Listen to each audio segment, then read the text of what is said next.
Good morning, good morning, good morning, everybody. This is your boy Pitts. I'm the host of the Most Pitts with Pitt Sports Zone, Pitts and Point Sports Talk Radio, here with my usual every Tuesday, Thursday, and Saturday, Coach Bernard Clark Jr. What's going on, Coach? How you doing? I'm doing well, Pitch. Everything's going good. Hey, I apologize to anyone that's watching and everyone that's watching. This is on me. We're starting a little late today. Normally we start at 9:30. Everybody has a boss. And I had to meet my boss this morning. I had to meet with the AD and have a conversation with him about some things that are going on with the university, with the football team. So had one of those productive meetings this morning with my boss. So thanks very much for showing. Oh, man, not at all. Not at all. And in the middle of the show, we may have a guest. So you guys bear with us, but we're just gonna go ahead and jump right into it Absolutely. and talk about the results. We last time we spoke was Execution Saturday. You guys were going up to Rhode Island, playing against Bryant, and it didn't turn out the way that you wanted it to. Can you give us a synopsis of how that game played out? Because it looked like statistically, even from time of possession, you guys were in control the entire time. The biggest thing that happened in that game, Pitch, is what we can't do. And I'll just kind of give you a rundown of where we are right now. This will give you a better idea. Throughout the season, we've had injuries, but, injuries kind of decimated us a little bit. Right now, we have 3 starting offensive linemen down, so we had 3 reserves in on the field. We lost our starting wide receiver because of a targeting penalty on the punt team. He was running down on the punter. He targeted the punter. We're down to 2 redshirt freshman safeties because our safeties are hurt that have really never played a college game. We're down to 2 corners because one of our corners was hurt. And so injuries have kind of put us in a bad situation more than anything else. But the crazy thing about it, the reason we lost that game, obviously Bryant was a good football team, but the biggest reason we lost that game, we had 4 turnovers. And every possession that Bryant had where they scored a touchdown was probably on the plus side of the field except one of them. And so most of the drives where they scored a touchdown, they started plus 45, plus 8, plus 20 because of turnovers, because of special teams. And it goes back to what you and I spoke about when we talk about the possessions that are important and field position, how important it is. We had some bad special teams play, and that's because of the injuries that we have, that we're having bad special teams play. So we got to make some adjustments with our special teams and how we're going to go about doing it as coaches in order for us to be productive at special teams, in order to keep us in a good position when it comes to field position. When you talk about the turnover, the high turnover, and the one could say your best ability is your availability, but when you're injured, and you talk about the difference between injured and being hurt being I'm banged up but I can go back in and finish, injured meaning I can't go at all.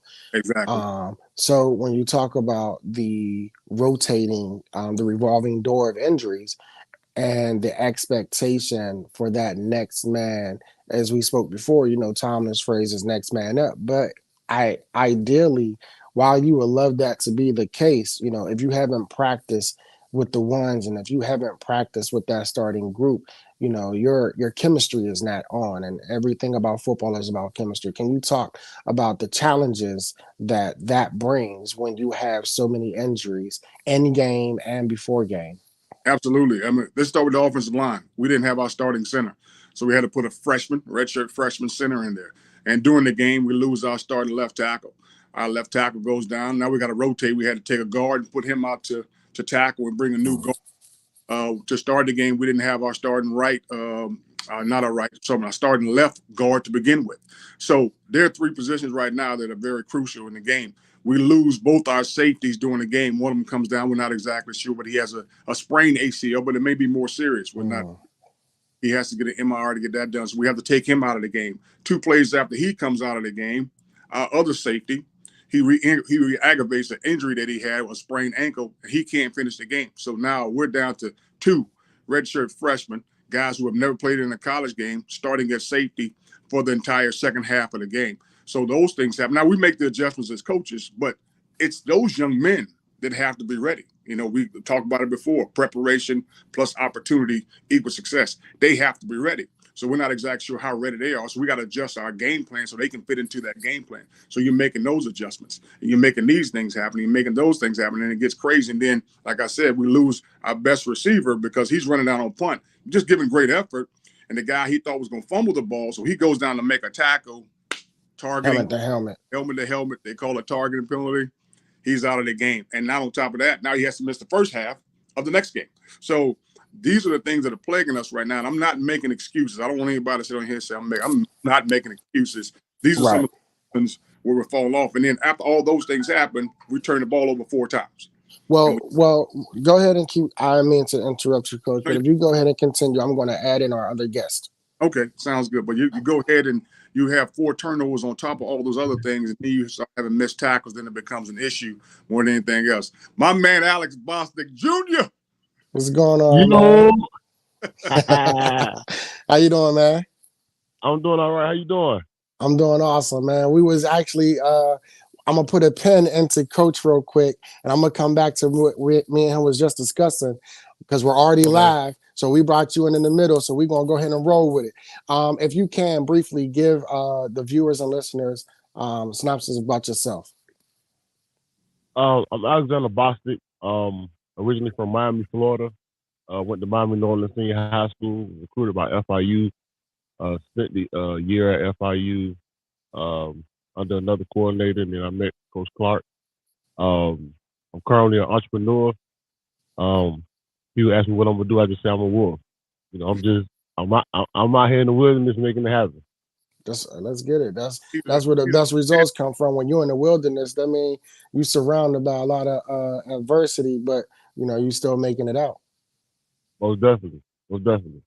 Alex Bostic is a former linebacker at FIU when I was a defensive coordinator at Florida International University down located in Miami. And he's an entrepreneur, great things. He's doing something with Rick Ross right now. I don't know what it is. Alex got so much stuff going. I think too much information, he may have to kill you. So Alex, Now I don't know. We're gonna have to talk on the backstage so to see what he got going on, see if you know it's a combination juncture. But before we do move forward too, I do want to let the viewers and listeners know that, as you know, when we first started, when Coach Bernard Clark Jr. and I first started, it was called the Morning Chats with Coach Clark.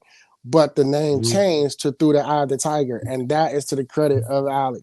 Alex was the one who came up with that name, so we wanted to give props where props is due. Thank you very much, man. Thank you for allowing us to use it as well. Hey, no problem. A lot of people don't know the relationship that Coach Clark has with his players. We had a lot of fun when we played football. I mean, we had a lot of fun. I mean, he got on us real hard. We had some jokes with it too. So we had to make it fun. So we found out his name was Tiger. You know, it was up from there. You know. So me being the jokester. Yeah. I was the one. I was the one kind of kept the locker room and kind of good spirits. The meeting room up. You know, because the stories that they told. Some of that stuff is like, man, it's believable, but it ain't believable. You know what I'm saying? So we just had to make fun out of it. Absolutely. So, you know his name. Tiger. Him, Coach Brown, man, Coach. You got to think who came through FIU during that time. We was actually fortunate to have the coaches that we had. Let me just name some coaches that coached us. Right. We had Don Stropp. We had Tony Nathan. We had Coach Clark. We have Clint Hurt, who is the defensive coordinator right now for Seattle Seahawks. We had Bruce Hardy. Bruce Hardy. I mean, we had some of everybody. That I think we were the Colorado before Colorado, but we didn't even recognize it. And it was when I actually thought about it, I think adversity and situations put all those coaches together at one time, for us to be there. And it was just, man, it was so fun, man. Coach Clark, man, I know the NCAA rules can't do it now, man. We used to had a shower, man. You get in there, get everybody cup. You know what I'm saying? It's just, we had a lot of fun, man. A lot of fun. And so the biggest reason we had a lot of fun, Alex, is because it's always fun to coach guys who enjoy the game of football. We had some guys who love the game of football. Not all of them went pro. His best friend, Antoine Barnes, he was drafted, by the Baltimore Ravens in the 4th round. And Antoine played, I think, 6 or 7 years in the NFL. Eight. You say 8. we had some other guys that are phenomenal players too. We had a guy by the name of Kiki Boo, and I can go on and on with a lot of other guys we had, but those guys loved the game of football. You know, it wasn't a situation, I didn't question their love for the game of football. They wanted to learn the game of football. They wanted to grow with the game of football, and that's what made it fun. And that's what a lot of young people don't understand right now is you got to enjoy the game of football, and you got to have fun at it. If you don't, you're not going to want to get better. And we better. And we did a job of helping guys along. They did a great job of keeping us young, and because Alex gonna talk about you no matter what it is. So that's the great thing. The thing about I've learned with the generations under is that when you talk about the love for the game, you know, for me was, you know, everything around me was I breathe, eat, sleep, crap, football. You know, so everything I did, you know, when I drive, my wife would call me crazy, but when I'm driving, I tell my wife the cars in front of me are the offensive linemen, and I'm just finding the closest gap I can get to shift out to get to that next lane so I can make it go for it. Like everything does not have to revolve around football. Hey, it does. It does, man. You know, when you get through traffic, you that running back. Oh man, I'm gone. I treat it as if I'm the linebacker getting ready to hit that hole. Bruh. You know what? What stuck with me in college, right? I'm a football guy, Pitt. So when you talk football, man, I'm a football guy. So, you know, I play linebacker, right? I played linebacker, and I was a weak side linebacker. So, you know, you got the center, you got the guard, and you got the other guard, right? And so I was pretty quick. My guard on my side used to pull, right? Pull around. Shoot right through it. And I used to shoot the hole. Coach Carr said, Alex, I'm going to tell you what. You shoot that hole, but if you don't make that play, it's over. And so in my head, the whole time, I'm like, I'm gonna make the play. So, you know, I used to shoot every time. Boom! I make the play. But if I miss, I got in trouble. So I got opportunity to make a play, but I just could not miss. And you know, those are some things I use in life today. You can take that chance. You can't miss. You know, you can't miss. If you miss now, hey, rent behind 3 months, 2 months. You know, and so I'm a football guy, man. Like I like the analogies. I stay with them, and you know, just you ain't alone, Pitt. You're not alone in this struggle of us finding ourselves and healing. Hey, look. So, but when you got on to the stage with us, we was talking about Coach Clark Jr. was going into the challenges that, you know, in-game injuries plague whenever you have the amount of injuries that they have, and then you have to play players that. When we talk, Coach, one thing you were saying, we talked about preparation plus opportunity, right? But the preparation with the guys who aren't used to being the guys behind the other guys, you know, that preparation, then it's like, okay, how do you manage that? Because now we're talking about third and fourth, you know, people having to step up. How do you, you know, because you're down to two safeties, how did you manage that? Well, it goes back to what you said: preparation plus opportunity equals success. So I'm constantly telling the coaches over and over and over, you have to get those guys prepared in your room.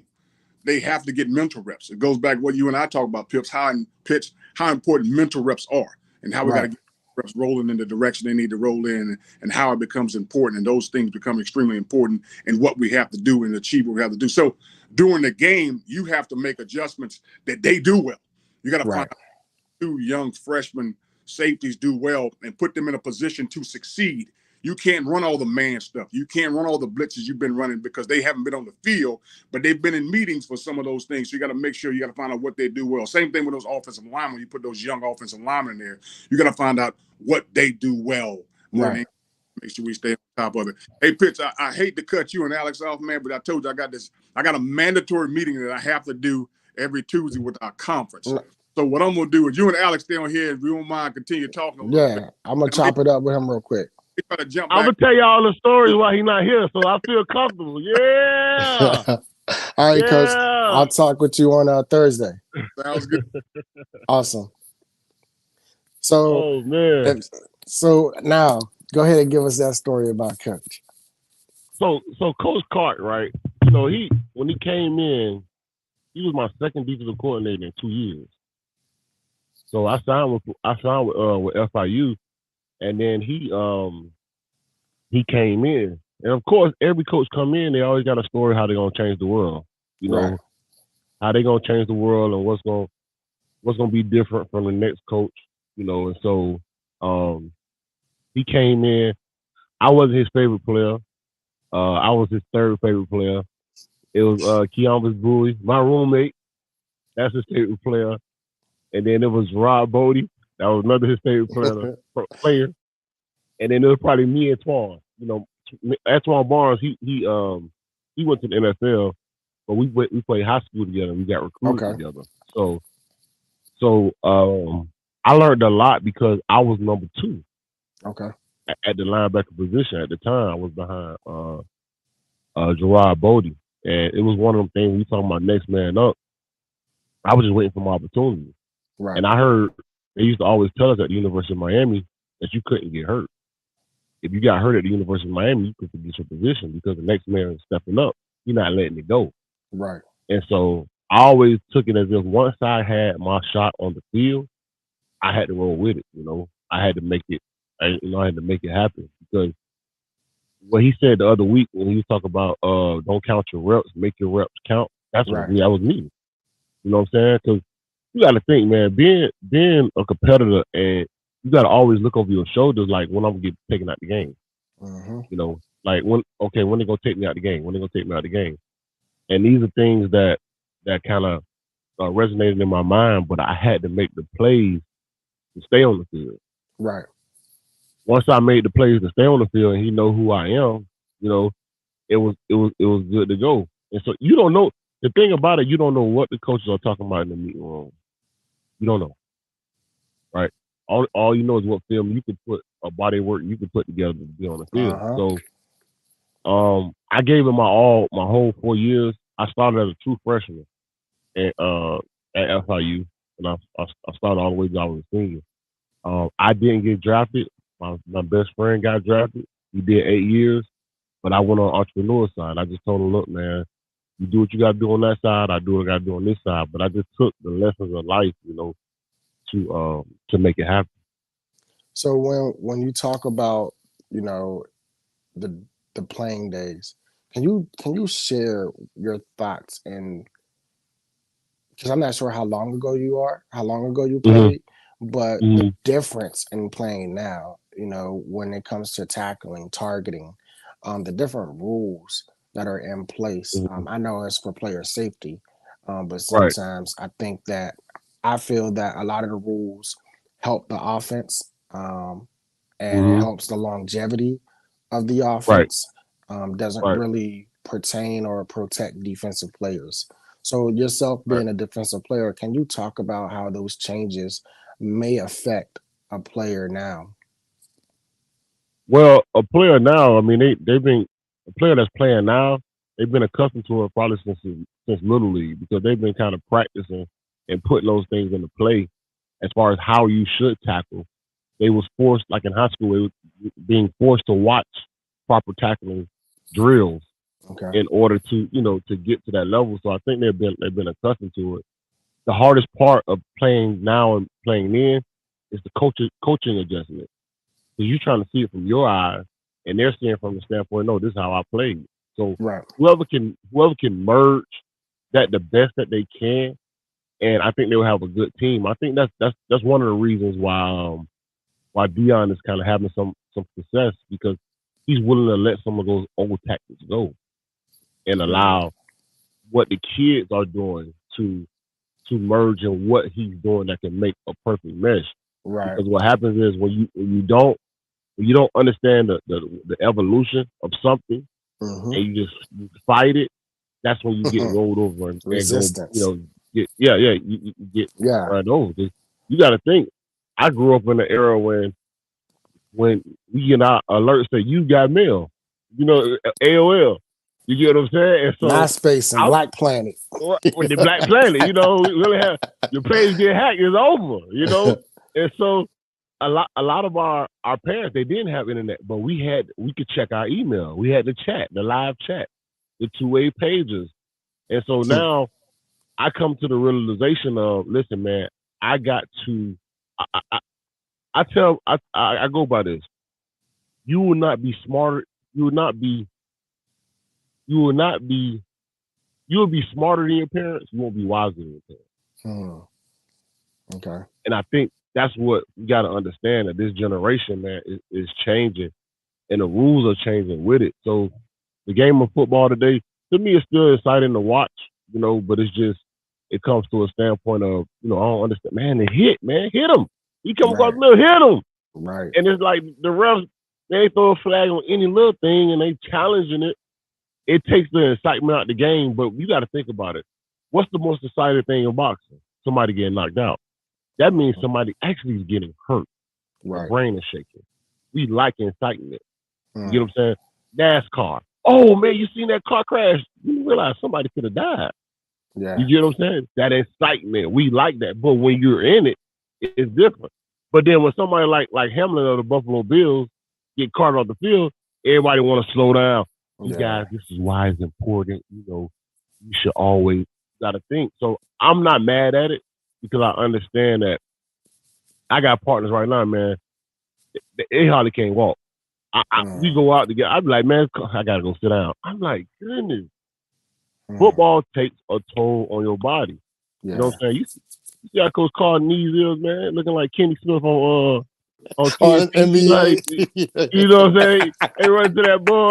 That's Tiger right there. Like, that's Tiger, so that's football, man. That's championship, 5-7. So man. It takes a toll, man. And so that's what I think. So when it comes to the impact, that's the word I want to use, the impact that Coach Bernard Clark Jr. had on you, not only as a player but as a person.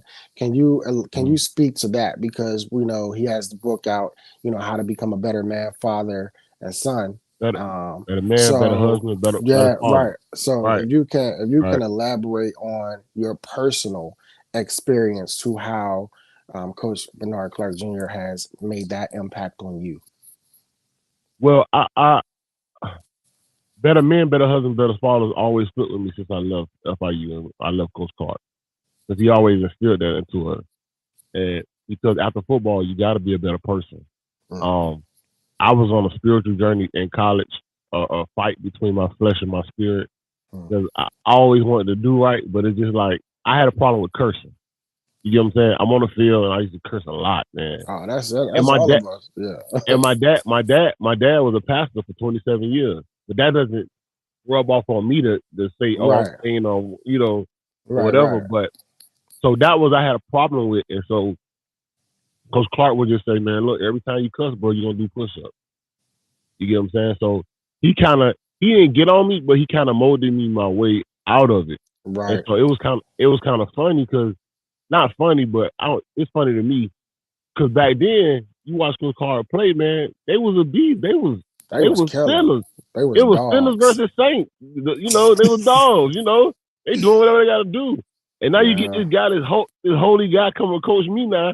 I'm like, hold on, man, where you were? I mean, so I see his transition. You know what I'm saying? I seen what he was doing during the time. I seen him with his wife and how he treated her, and how he, she was always at the game. She was always there. So I'm like, dang, that's what I want. I want somebody to be there. And in a transition, because a lot of people don't understand, when coaches get hired or fired, they move it, and their wives are with the transition. Yeah. So I'm like, you know what? I need somebody like that that's willing to believe in my dream, believe in me to believe in my dream, and be okay with the transition. That was the hardest thing that I saw in Coach Clark. See, I was more of a person. I looked at life different. I looked at, Coach Clark and Coach Brown, man, at FIU, man, them guys was, man, one day you got to get Coach Clark and Coach Brown on the show and just let me get on there. And I'm going to tell some stories, bro. Them boys got, I'm talking about from turning down Holly Berry in the club to Denzel Washington stepping on somebody's shoes. To Coach, we were so close, Coach. Yes, we were so close that if a coach broke down, I had to go get him. Okay. Like that's how it was. That's how Go, that's how it was. hey, come get me. I'm on Man, 95. listen, man. Coach, man, he gonna kill me, but I'm gonna still tell the story. Coach Brown, he was at AutoZone. He called me. He said, Alex, come get me. I said, what's up, Coach? That's how you call. Alex, come get me. Get him. Go. I go ahead and go get him. I said, Cole, wrong. Alex, just get down here and get me. I said, all right, Cole, I'm coming. I went down there. I said, Cole, what happened? Man, this mother starter fell on my eye. He tried to change his own starter. He tried to hold it up. And you know how he tried to hold it up? He tried to catch that thing. That thing came out of this mother starter fell on my eye. Man, listen. So he under the car. Me driving down there the whole time. I said, Alex, get out all your laughs right now. Because when he get in this car, don't bust out laughing. Man, I got in that car, man. He over there, though. He had that thing in his eye, and I'm just trying to look shit. I'm like, Cole, you know somebody want to buy a truck? Nigga, had him. He was so mad. He was so mad he wanted to give away the truck. Man, listen, man. It was that look, Felipe, what's that guy hit in the eye? Craig, not Craig, what's the dude's name? Red on Friday. On Friday. So Pitts, we had a family-oriented environment, and in Coach Clark, he brought that element to the game to where I had to respect him. Yes. But at the same time, I learned a lot from his family, from his life, from his coaching, from his style, and I learned a lot from him. So some of the things that he passed on to you, some things that you're able to pass on to other individuals. Yeah, absolutely.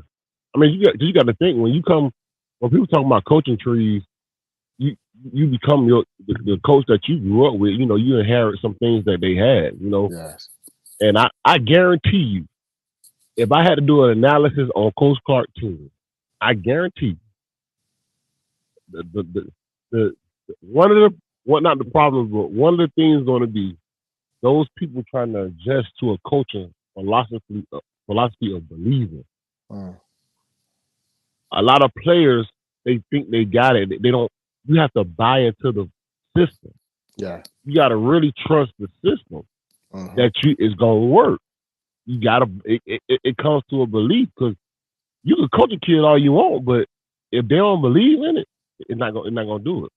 Absolutely. And you got and where I'm at with it right now is I'm really trying to bridge the gap between high school athletes and the collegiate sports, because I see there's a gap because the NIL deals that's going on. Yes. Because the big schools, they're not giving scholarships. They'll tell you in your face, we're only giving out 4 scholarships. The rest of it, we going to the portal. So where does that leave the high school kids that's behind and leave them without opportunity to get scholarships? So therefore, they have to go to a smaller school, and therefore they have to go to a prep school so they can still play to get picked up. So that gap it's never talked about, but it's becoming an issue. But what will happen is a lot of smaller schools will get good players. But then what happens? When you develop a good player, they leave. Yeah. So that's the stuff I don't agree with the times, because you are developing a character in the individual that when times get tough or things glitter, I leave. That will hurt the black families worse than any NFL ever, because it's the mindset of when it gets tough, I leave. Right. And then you see my lights went out on me again, and this is the second time that this has occurred. But but you said something that I really want to put a pin in, because I do want you on. I want to do a separate show with you about that separately, if we can schedule that, because that is a very good point that you make, because what happens is it doesn't stay within that collegiate area. It transcends to them off the field and how they manage and how they operate as humans, as men off the field. Mhm. You know, when something's not working, I flee. Right. Yeah. So Yeah. yeah, man. So that's cool. If you can you shout out your social media for the listeners? Okay, actually on the screen. Okay, My awesome. Instagram is boss. Yeah, I always put it on. I mark it every time I can, man. Every chance I get, I mark it. You know, I call this is what they call them. And we thank everybody for tuning in, man. Yeah, they think they say my business. You know what I do.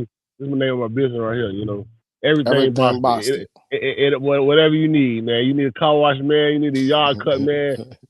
I find them. I do it all. You know, so that's my Instagram, Boston Sharoff. On Instagram, Facebook, I'm Alexander Bostic.